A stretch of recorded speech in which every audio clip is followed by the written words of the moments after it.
और गौरी के लाला जग में तेरा बोलवाला पधार महफिल में, गौरी के लाला पधार महफिल में, गौरी के लाला।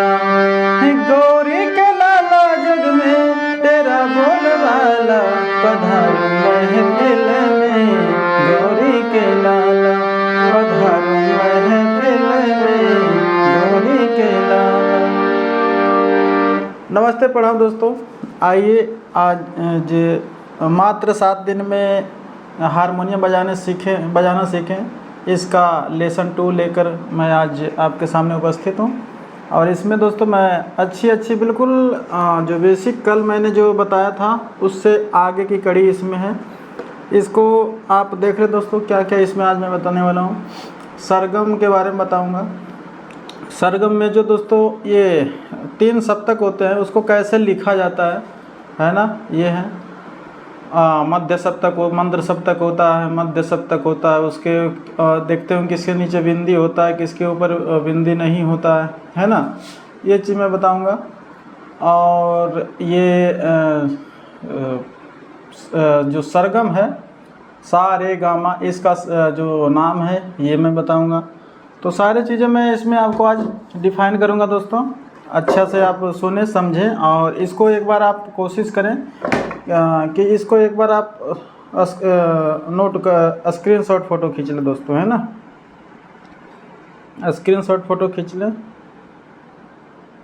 ना, ये पूरा नहीं आ पा रहा है ना।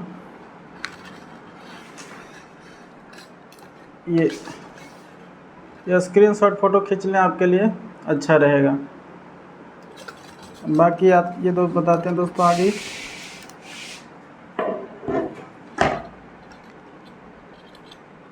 और ज़्यादा बेटर रहेगा दोस्तों कि आप इसको जो है नोट कर लें अपने कॉपी में। आप नोट करेंगे तो ये स्क्रीनशॉट का ये सब नहीं सक्सेस है, आप खींच लें, लेकिन इसको मैं आप बाद में अपने से नोट कर लें।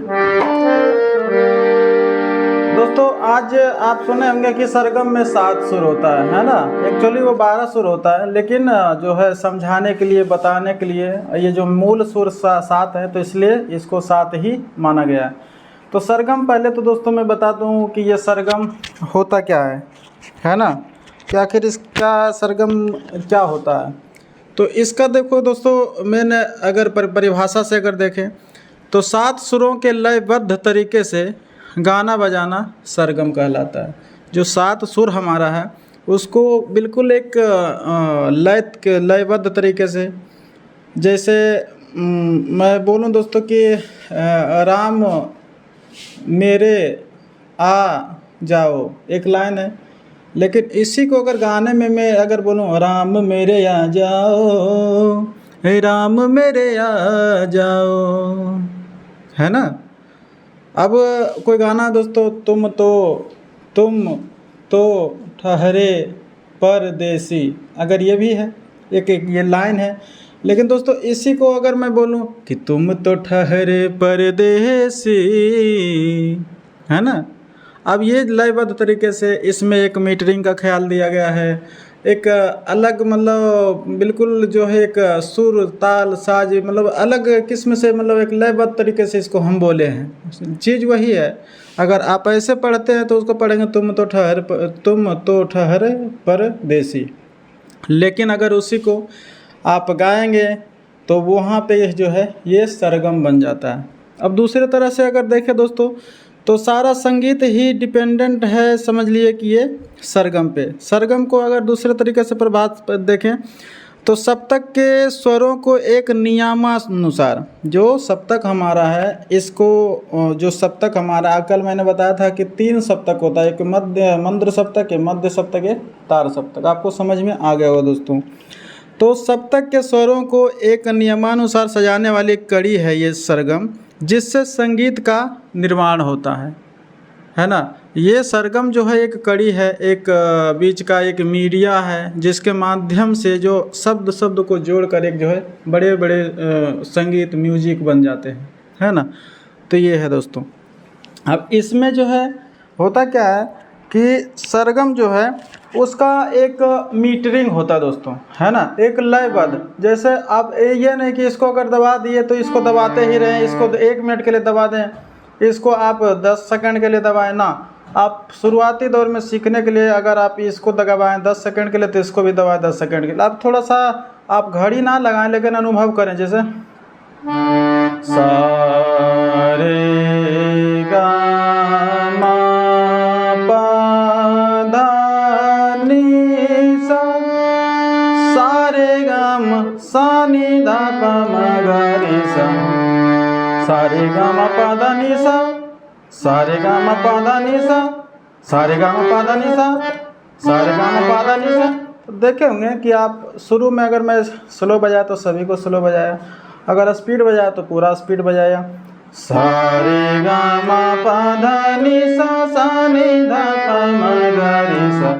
तो ये अब मीडियम में बजा गया तो सभी को मीडियम में बजाया। आते टाइम भी वही, ये जाते टाइम को ये दोस्तों आरोह कहते हैं, इनक्रीज, है ना, बढ़ना, जैसे भी आप समझें। अवरोह को कहते हैं डिक्रीज, उसको घटना, जैसे आपको उचित लगता है उससे आप समझें। अब बाद में फिर यही समस्या होती है दोस्तों कि बताते हैं कि गुरुजी जो स्वर जो कहाँ पे चढ़ रहा है, बस यही है। जो जितने ये आप पढ़ रहे हैं ये सारा का सारा ये स्वर ज्ञान है, साउंड नॉलेज है। और ये साउंड नॉलेज, स्वर ज्ञान, फ्रिक्वेंसी का ज्ञान अगर आपको हो गया तो दुनिया का कोई भी ताकत नहीं है जो आपको गाना बज निकालने से रोक दे, है ना।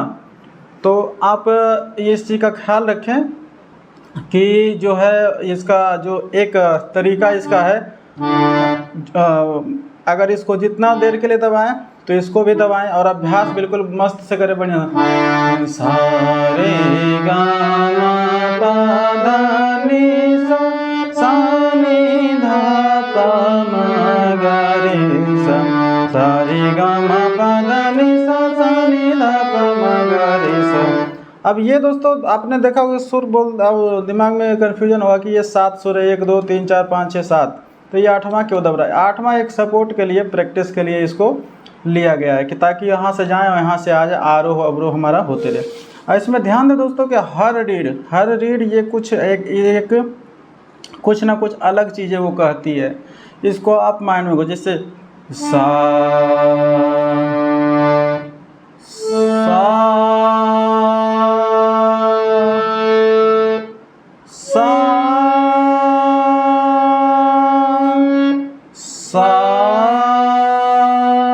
पहले इसको दबाइए, फिर उसके साथ अपना आवाज़ को मैच कीजिए। ये ना कि पहले ही आप चल दीजिए, और अगर पहले भी चल देते तो इसके साथ आप मैच कीजिए।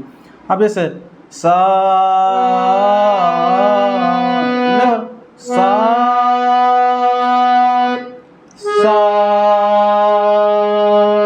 सा, ये हर रीड दोस्तों जो है ना ये कुछ ना कुछ अलग चीज़ें ये बोलता है ना।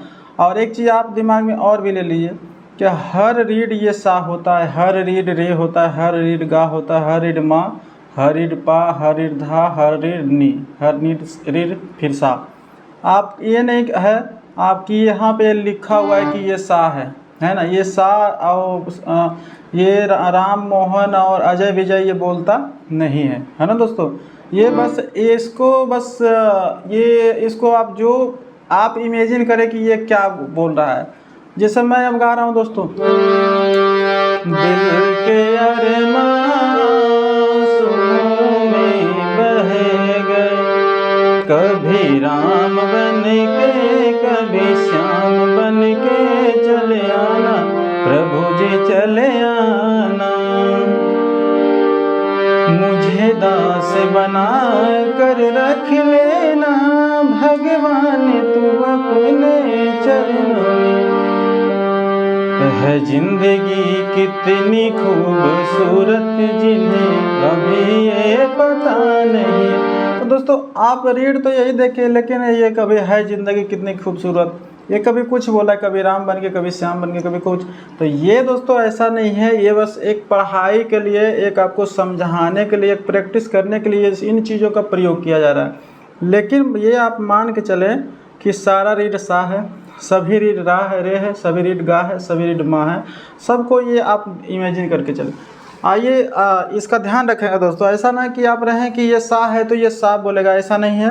इसको बस आप इमेजिन करें और जो इसको ज़्यादा से ज़्यादा देखो दोस्तों, मैं बता दूं आपको कि ये चीज़ हारमोनियम बजाना एक ऐसी कला, मैं अपना एक्सपीरियंस बता रहा हूँ बिल्कुल सत्य, कि ज़्यादा से ज़्यादा आपका प्रैक्टिस ये मायने रखता है, पढ़ाई बहुत कम मायने रखता है। पढ़ाई बस ये है कि आपको ज्ञान दे देता है कि भाई ये रीड होता है और ऐसे ऐसे है, इसका नाम ये है, लेकिन आप पूरा पढ़ाई पढ़ लें, अगर आपने इसका प्रैक्टिस नहीं किया, आप 5 साल पढ़ लीजिए, ऑनलाइन कर लीजिए क्लास, ऑफलाइन कर लीजिए, आप प्रैक्टिस इसका नहीं करें, ये 12 रीड है दोस्तों, ये नहीं आपने किया तो आप फिर बजाते रह जाओगे पूरे जीवन और नहीं बजा पाओगे, मैं बता रहा हूँ। और तो बजाना है तो बस ये मेथड को आपको अपनाना, प्रैक्टिस ज़्यादा से ज़्यादा करें, बेसिक नॉलेज आप ले लें, बेसिक नॉलेज बिल्कुल ही ज़रूरी चीज़ है, क्योंकि हमें कलकत्ता पहुंचना है तो उसके लिए पता होना चाहिए कि भाई यहाँ से ट्रेन पकड़ेंगे, ये नाम ट्रेन का होगा और ऐसे ऐसे यहाँ उतरेंगे, तब जाकर वो मंजिल के पास हम पहुँच पाएंगे, कलकत्ता पहुँच जाएंगे। लेकिन अगर पता नहीं रहेगा तो हम नहीं पहुँच गए। तो ये है आपका पता करने का वो मीडिया है, ये जरिया है, और बाकी आपको जाना खुद है, पकड़ना खुद है, तो ये आपको प्रैक्टिस खुद करना है ना, आप करें। और मैं ये टेंशन नहीं लेने की बात है कि नहीं बजेगा, मैं अपना एक्सपीरियंस बता दूं, मैं एक्सपीरियंस अपना प्रैक्टिस करके खुद बैठे बैठे यहीं पे मैं बजा लेता हूं। तो दोस्तों मैं आपसे भी उम्मीद यही करूंगा कि आप भी बजा लेंगे। आइए तो अब टॉपिक पे चलते हैं। टॉपिक ये दोस्तों, ये जो है हमारा अगला चीज़ आपको मैं बताना चाह रहा हूँ, आरोह अवरोह। आपने देख लिया होगा दोस्तों कि इधर से जा रहे हैं तो आरोह है, अवरोह है, स्वर हमारा चढ़ रहा है, स्वर हमारा उतर रहा है, स्वर हमारा अप हो रहा है, स्वर हमारा डाउन हो रहा है, इतना आपको समझ में आ गया होगा। अब दोस्तों इसमें है हमारा कि जो सप्तक 3 होता है दोस्तों, है ना, सप्तक 3 होता है, मंद्र सप्तक बता ही दिया था, ये मध्य सप्तक, इसको ये तार सप्तक। अब है कि ये जो मध्य सप्तक जो है मीडियम वाला, इसको लिखने का तरीका दोस्तों ये बस नॉर्मल ये सारे गामा पादा नहीं लिखा गया, उसी को जब मंत्र में लिखते हैं, लिखने का तरीका मैं बता रहा हूँ, जो आप कहीं किताब पढ़ेंगे, चाहे कोई यूट्यूब चैनल वाले बता रहे हैं तो वो इसी प्रकार से लिखते हैं। फिर वहाँ पे कन्फ्यूजन दिमाग में होता है कि यार यहाँ पे बिंदी दे दिया, इसका मतलब क्या होता है, किसी में ऊपर दे दिया, इसका मतलब क्या होता है। आज बिल्कुल क्लियर हो जाए आप, फिर आपको कहीं ये सोचने समझने की ज़रूरत ना पड़े। ये सा के नीचे अगर दे दिया दोस्तों तो नीचे मतलब डाउन है, ये मंद्र सप्तक में, ये सप्तक वाला ये सा है। सा के नीचे अगर लिख दिया तो आप समझ जाना है कि ये सप्तक वाला सा है, और उसके बाद सा के जस्ट ऊपर अगर लिख दिया तो समझ जाएगा कि ये सप्तक वाला सा है, और यहाँ वाला सा है ना। ये इतने छोड़ देना है आपको, ध्यान देना है कि यहाँ से ये सप्तक वाला सा है ना दोस्तों। और उसके बाद वही रे के ऊपर दे दिया तो ये है, देखिए सा के ऊपर ये दोस्तों है, तो आप समझ जाना नीचे है तो मंद्र सप्तक का है, रे ये मंद्र सप्तक का है, गा मंद्र सप्तक का है, और ऊपर दे दिया तो आपको समझ आना कि ये तार सप्तक का है ना दोस्तों। नहीं दिया है तो आपको समझ आना कि ये है। फिर मैं कल ये भी बताया था, जैसे सा के नीचे ये बिंदी दे दिया दोस्तों, ये बिंदी नहीं, ये ऐसे कर दिया, ऐसे इस प्रकार से चिन्ह दे दिया, तो ये समझ आना कि कोमल स्वर हमारा है, ठीक ना। अगर आपको माँ है, ये इसके ऊपर डंडिया दे दिया तो माँ तीव्र होता है, जस्ट माँ मैंने बताया भी था, इसके ऊपर जो है, तो आप यहाँ पे फिर भी अगर दोस्तों कन्फ्यूजन आपको हो तो मैं बता रहा हूँ, मेरा नंबर है डिस्क्रिप्शन में, आप कॉल करके पूरा क्लियर कर सकते हैं। बाकी तो मैं तो इतना आसान से बता रहा हूँ कि शायद आपको दिमाग में सेट हो जाना चाहिए। अब बाकी एक चीज़ और है दोस्तों कि सुविधा के लिए कई जो है चैनल वाले इसको, और हम भी खुद भी यूज करते हैं, ये तो आपका जो ये दिमाग में घुसा लीजिएगा, कोई ना, ये 1 मिनट का चीज़ दिमाग में आपका सेट हो गया होगा। कुछ नहीं, सारे गामा पाधा निशा नॉर्मल है तो मध्य सप्तक में है, उसका नीचे हो गया तो नीचे मतलब नीचे मंद्र सप्तक में चला गया, बिंदी दे दिया नीचे तो मंद्र सप्तक में चला गया, बिंदी अगर ऊपर दे दिया तो ये मध्य तार सप्तक में चला गया, बस नॉर्मल सी बात है। सेकेंड बात ये दोस्तों कि अगर अंग्रेजी में इसी को डिफाइन करें तो ये अगर बड़े में कई चैनल वाले ये बताने में सुविधा ज़्यादा होता है, हम भी कहीं पे यूज करते हैं और हम भी पढ़े हैं, ये भी हमें पढ़ा हूँ, ये भी पढ़ा हूँ, तो इसलिए मैं दोस्तों दोनों बता रहा हूँ। और सारा यूट्यूब से देखते कि अभी मैं पढ़ रहा हूँ दोस्तों, है ना, गाना जबकि मैं पहले ही निकालना शुरू कर दिया था, लेकिन अभी मैं जो है इसको मतलब पढ़ता हूँ तो हमें ये लगता है, क्योंकि ये अभी एक्चुअली मैं ज़्यादा जो है दोस्तों प्रैक्टिस से सीखा हूँ, है ना। मैं पढ़ाई बहुत कम ही किया हूँ, मैंने कई वीडियो में मैं बता भी दिया हूँ, क्योंकि मैं खुद ये ड्यूटी वाला पर्सन हूँ, है ना, और वो भी फ़ौज की ड्यूटी, तो उतना समय नहीं मिलता दोस्तों, तो मैं प्रैक्टिस करता हूँ खुद का यहीं पे। तो पढ़ाई कम ही किया हूँ और प्रैक्टिस ज़्यादा किया हूँ। आइए बताते हैं दोस्तों, ये हो तो आपको समझ में। तो ये जो सा रे गा मा, तो शुद्ध सा, ये सा रे गा मा पा धा नी, उसको अगर कोमल में कर देते हैं दोस्तों, कोमल बोलते कोमल रा, अगर छोटी आर लिख दिए, ये छोटी आर, तो ये हमारा कोमल हो गया। छोटी जी लिख दे तो कोमल गा हो गया। ये एम के ऊपर दे दिया डंडा, ये छोटी बड़ी नहीं है, बस एम एक ही होता है माँ, तो वो ये तीव्र माँ हो गया। और कोमल ये डी लिख दिया कैपिटल में, तो ये बड़ी, ये शुद्ध धा हो गया। और स्मॉल में डी लिख दिए तो ये कोमल धा हो गया। बड़ी में एन लिख दिया कैपिटल में, शुद्ध नी, और उसके छोटी में लिख दे तो कोमल नी हो गया। ये ज़्यादा आसान होता है बताने में दोस्तों, है ना, लिखने में। और जो मंद्र सप्तक अवतार सप्तक है, वही इसके नीचे अगर हमने बिंदु ये दे दिया, बिंदु दे दिया, तो आप समझ जाएं कि ये मंद्र सप्तक का सा है। अगर यस के ऊपर अगर हम बिंदु, ये ऊपर बिंदु दे दें, तो आप समझ जाएं कि तार सप्तक का सा है ना दोस्तों। सेकेंड बात ये आती है दोस्तों कि जो हमारा सरगम है, तो सरगम में जो है इसका नाम जो है सा रे गा मा पा धा नी। तो ये सा से ये दोस्तों षडज होता है, रे से ये ऋषभ होता है, गा से गांधार होता है, मा से मध्यम होता है, पा से पंचम, धा से धैवत, नी से निषाद। इसके बारे में ये इतना फ़िलहाल आप जान लीजिए दोस्तों, क्योंकि टुकड़े टुकड़े करके इसीलिए मैं 7 दिन का वो क्लास, ये कैप्सूल कोर्स रखा हूँ, क्योंकि एक दिन में आपको शायद हो सकता है समझ में ना आए, कंफ्यूज हो जाए, इसलिए छोटी छोटी चीज़ें बूंद बूंद कर तालाब भरता है, और ज़्यादा दिन नहीं भरना है, बस 16 दिन में ही आपका भरने का मैं प्रयास करूँगा। और मैं इतना कर दूँगा कि बाकी आप जो है प्रैक्टिस करके आराम से हारमोनियम, एक समय ऐसा आएगा दोस्तों कि आप खुद ब खुद हारमोनियम बजा सकते हैं।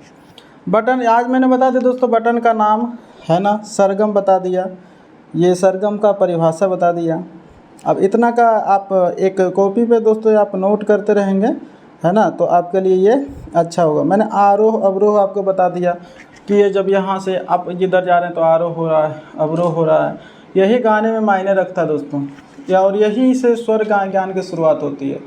बोलते हैं कि स्वर ज्ञान हमें पता, तो क्या व्हाट इज साउंड नॉलेज, स्वर ज्ञान क्या है, यही तो है ना। आपने इसको पहचान लिया, इस इट मीन्स आपको स्वर ज्ञान आपको हो गया है। कोई बजा रहा है, छोड़ दीजिए, मत पढ़ाओ, अगर वो बजा रहा है तो इसका मतलब कि उसको स्वर ज्ञान है ना। स्वर ज्ञान कैसे, उन्होंने बजाते बजाते उसको पकड़ लिया कि यहाँ पे इस फ्रिक्वेंसी में टोन निकल रहा है, इस फ्रिक्वेंसी में साउंड निकल रहा है, बस उसको स्वर ज्ञान हो गया, है ना दोस्तों। तो आपको भी स्वर ज्ञान हो जाए, ये ऐसे प्रैक्टिस करते करते, और ये इतने चीज़ सीखते सीखते ये 7 दिन के कोर्स में आपको स्वर ज्ञान बिल्कुल अच्छी तरह से हो जाएगा, और आप आराम से दोस्तों गाना बजाना, गाना निकालना सीख जाएंगे मेरी तरह। और इस वीडियो को यहीं पे समाप्त करते हैं। नेक्स्ट वीडियो जो हमारा लेसन 3 रहेगा, ये हमारा लेसन 2 था, है ना, लेसन 7 तक मैं बनाऊंगा दोस्तों, लगातार 7 दिन हमारा ये आएगा, तो आप मिस ना करिएगा। और प्ले लिस्ट में भी मैं बिल्कुल इसको डाल दूंगा, एक प्ले लिस्ट में जो है इसको मैं डाल दूंगा, उसका नाम रहेगा मात्र 7 दिन में हारमोनियम बजाना सीखें।